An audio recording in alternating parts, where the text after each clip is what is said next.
Hello, my name is Aaron. I'm with Sequoia Geo, and this is a recording of the workshop that we just finished.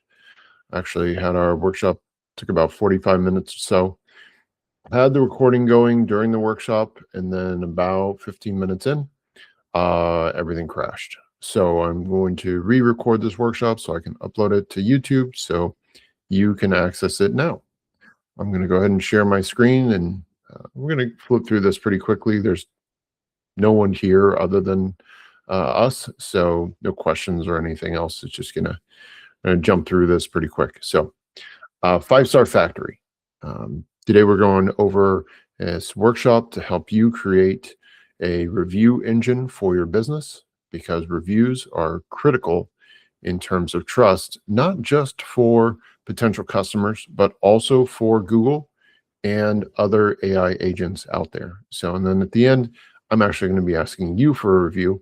It would be ironic for me to have a review workshop and not ask for a review. So, diving right in. Before you can start a review factory or manufacturing reviews, which implies that they're not legitimate, that's not what we mean. Generating these reviews consistently is the goal. Just because you have no complaints from a customer doesn't mean you've got or you have the potential to get great reviews. Most customers won't complain, they'll just go somewhere else. Now, you are going to have those customers that won't stop complaining, and you want to make sure that you take care of those directly and make sure that they're taken care of appropriately. We'll talk about a strategy to deal with 1-star reviews at the very end after we've gone through all the slides. So, but 96% of unhappy customers just go somewhere else. Great work doesn't speak for itself. You know, the old saying of great work speaks for itself. Well, maybe in word of mouth, which is great. That's a great source for referrals, word of mouth. However, it doesn't get you the reach that you typically want or the speed that you typically want. So if you're looking to grow your business, you need to do that online, and you need to do that by showing off the great work that you're providing and encouraging customers to leave you a 5-star review or just a review in general is going to help you do that. And without a system, your reputation may be defined by the loudest voices, which could be unhappy customers. Your reputation is revenue. So you're actually going to make more as your reputation improves. It's going to be easier for you to hit your revenue goals if your reputation is improved and you have consistent, verified reviews from your customers. Sensitive to small changes. So by increasing your reviews by 0.1, your overall rating, increasing that by 0.1 can increase your conversion rate. So most people think of having more reviews in terms of attracting more customers, when in addition to that, it also improves the trust, the amount of trust that you have with customers as your rating goes up until we get to 4.9. That's about the peak. So once you get to 5, customers now start to wonder whether or not that rating is legitimate. And so many studies have found companies that have ratings of 4.7 to 4.9 are generally the most trusted. It's a little difficult on the ego, I understand. I, for a long time, wanted to keep our company at 5 stars, no matter what, but this is important information for you to have. So it's not 5 stars all or nothing. And just a little bit of background on me. If you did not know, I was the owner of Balanced Comfort. We are heating, plumbing company, heating, air conditioning, and plumbing company here in Fresno, California. And we had over 4,000 5-star reviews online with a rating of 4.9 on Google. And so we had processes and systems in place to build those reviews up. And that's a lot of what I'm pulling from is exactly what we were doing. Some more information about reviews here. So the sweet spot, 3.5 to 4.5, earn more revenue than those with 5. It's hard to believe, but that's the reality. And several studies have backed this up. While volume is also really important. So high review counts earn more revenue. Building your reputation engine, it is more important now than ever. And so you need to stop relying on hope. You may have a system in place that sends a review request to your customers, and you hope that they leave a review based off of that. Well, if you don't have a process for talking to customers, engaging with customers about those reviews, you're not going to be able to generate as many as you want, likely as many as you need. So the math of trust. So this is from Google's perspective here. The velocity, how frequently you're getting new reviews, the density, are those reviews just like good job, or are they talking extensively about how great the bathroom remodel was, or how clean the roofers left the yard after they replaced your roof? And then are they adding photos? Are you replying to those reviews? These are three keys to take away from this presentation as what's important in terms of your reviews. It's also helpful for you to know this if you're looking in the map pack and wondering why other companies are outranking you with either a lower rating or fewer reviews, because Google is looking at how frequently you're getting those reviews. So if your last review was 3 months ago, say you have 300 reviews, someone else has 150, but their most recent review was this week, or they had several reviews this week, then that velocity being higher is actually could put them up above you if, say, your ratings are the same. So there's more to it than just the quantity or the star rating itself. Now, gatekeeping. When I was preparing this presentation, working with AI, as I do very often now, one of AI's recommendations was to use a gatekeeper strategy. Don't do that. Gatekeeper strategies are a huge red flag for Google. You can lose reviews over it. You can get your profile banned for it. Don't do that. And a gatekeeper strategy, for those that don't know, this is an older school tactic. Most review services don't do this anymore because problems. But the gatekeeper strategy would be something like asking a customer, how was our service today? How would you rate us? And if the customer says 4 or 5 stars, they get a link to your Google business profile. If they get a 1 through 3 star, they don't. They get a link to a phone number to call. They don't have the ability to leave a review like they would if they get 4 or 5 star rating. So gatekeeping, don't do it. It's not worth it. All right, so creating your direct review link right now. So if you go to Google, your Google business profile, and you click ask for reviews, you can copy the link there and either save it to your phone. They actually create a QR code for you. You can take a screenshot or a picture of that, print that out, put that on stickers, and put that on either the tablets that you guys have out on the field. If you have a packet that you hand out, put it in that packet for them to give to customers. And, that's something that you're going to reference at the end of the call after you ask the customer, how did everything go? Did we provide you with a 5-star level of service and so forth? So this is what it'll look like. This is from my page, Sequoia Geo. So this button down here, ask for reviews, and that'll bring up a QR code and a link. Now, it's important to know when your customer clicks on that link, what they see in Google.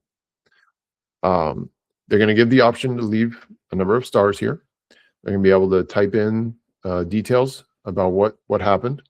They can add photos and videos, which you should encourage them to do. And then they're going to ask, what type of services did you get? This is directly pulling from the list of services that you provide. Then at the bottom, it's going to ask, how would you describe the price that you paid?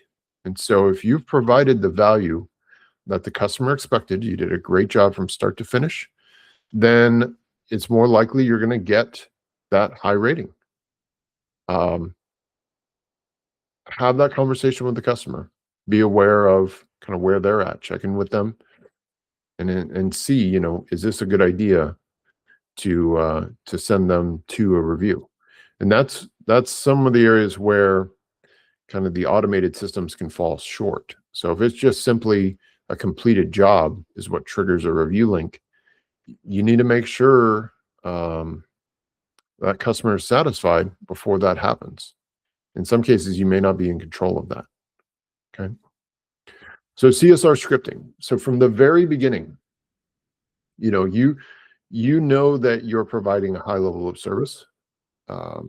You are um, definitely you've gone through and audited kind of how things go. You're providing a high level of service.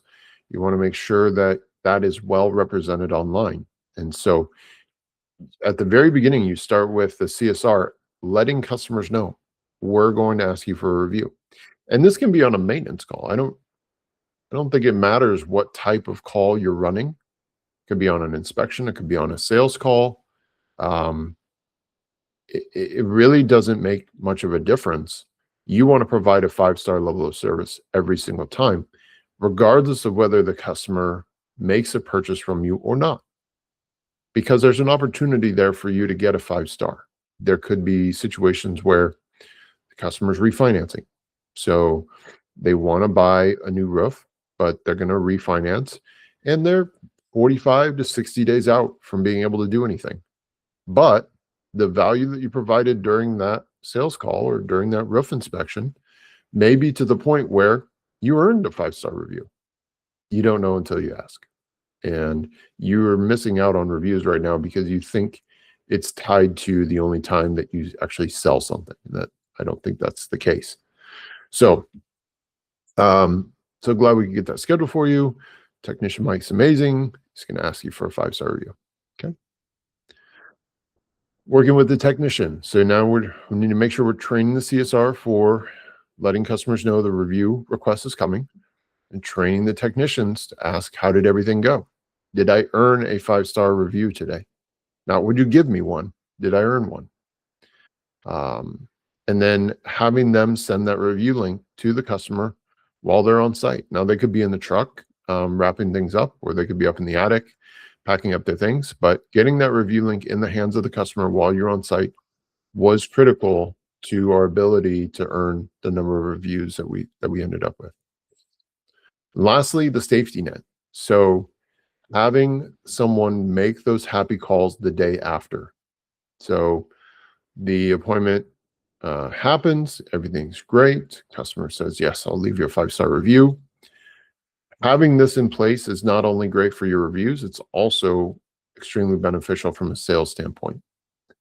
Making sure that they got everything that they were looking for, making sure that they were satisfied with the appointment. Sometimes customers are hesitant, especially in person, to tell the technician exactly how they're feeling. They're going to hesitate. Over the phone, on the other hand, they may be willing to open up a little bit more. And you want to make sure the person that you ask to make these calls is really good at handling that. All right, so here's what our engine looks like. Again, nope. Using your existing software, using no software at all, this is what it looks like. Not here to promote any one type of service over another. So you've got your trigger, you've got the technician, you've got your safety net or the happy call, and then you've got more 5-star reviews because of this process. So today, go ahead and create your Google Business Profile link. Maybe use a QR code, print out that QR code. You can visit my website, sequoiageo.com/factory. And that is a place where you can get some scripts that you can use if you want to use some ready-made scripts. I've also prepared some prompts for you to use. So you can customize those prompts, drop them into whatever AI you're using, is a Chat, Gemini, Claude, whatever it is. And then start role-playing. Role-play with the CSR, role-play with the technician. And then make a goal for your reviews. Let's generate 3 more this week. Let's generate 10 more this week. Obviously, it depends on how many calls you're running, how many technicians you have. But let's make a goal for our reviews. Goals are not just for revenue. Let's make a review goal this week. And then if you would be so kind, I'm here to ask you for a review of my business. I would appreciate that very much. not only does it mean a lot to you and your customers, it does the same for me. So if you've gotten any value out of this workshop, the best way to repay me for that is to leave me a review. Feel free to give me a call if you have any other questions, or shoot me an email. But yeah, I appreciate you joining me for this workshop. The factory is open. I wish you the most success in getting reviews. That's going to be huge for 2026. And check out my other video on optimizing your Google business profile, because that is also going to be critical this year. Just a couple other things. If you've got your review requests automated, and I touched on this briefly earlier, you could be automating those review requests to customers who are not happy. So just be aware of that. And then lastly, I'm going to leave you with handling a 1-star review, which this is the process. This is the exact process actually that I followed as soon as I got a 1-star review. Now I was plugged into all of our notifications. So Google Business Profile review came in, I knew about it. Yelp review came in, I knew about it. As the owner, you are in the position with the most power to make a change, an improvement. You calling the customer directly and immediately makes a huge impact. Customer wants to know who I'm speaking with almost, that may be the first or second question out of their mouth if you have not explained who you are, but they will be impressed if the owner is calling them. And it doesn't matter what size your company is. If you only have 4 technicians, the owner calling has just as much of an impact. Customers don't really realize how many employees you may or may not have. But speed is critical. Pick up the phone. Don't try and analyze the situation first. Pick up the phone, find out what's going on first. Let the customer know I'm working on it. I'm going to call you back by this time, and then make sure you do that. Set up whatever alerts or alarms or whatever it takes to ensure that you call them back at that time. And then, listen, empathize. But a lot of times that's enough. Just listening to them and empathizing with them is enough to overcome that 1-star review, and they may change it just based on that conversation. If not, consider a solution. Get your team's side of the story after you've talked to them. Find out what's really going on, and then respond professionally to their review. Remember, your potential customers are probably reading those 1-star reviews as much, potentially more, than they are reading your 5-star reviews. And your response to those may influence whether someone wants to either do business with you or work with you. So keep that in mind. Again, my name is Aaron Husak with Sequoia Geo. Appreciate you taking the time to go through this with me today. And I look forward to speaking with you in the future.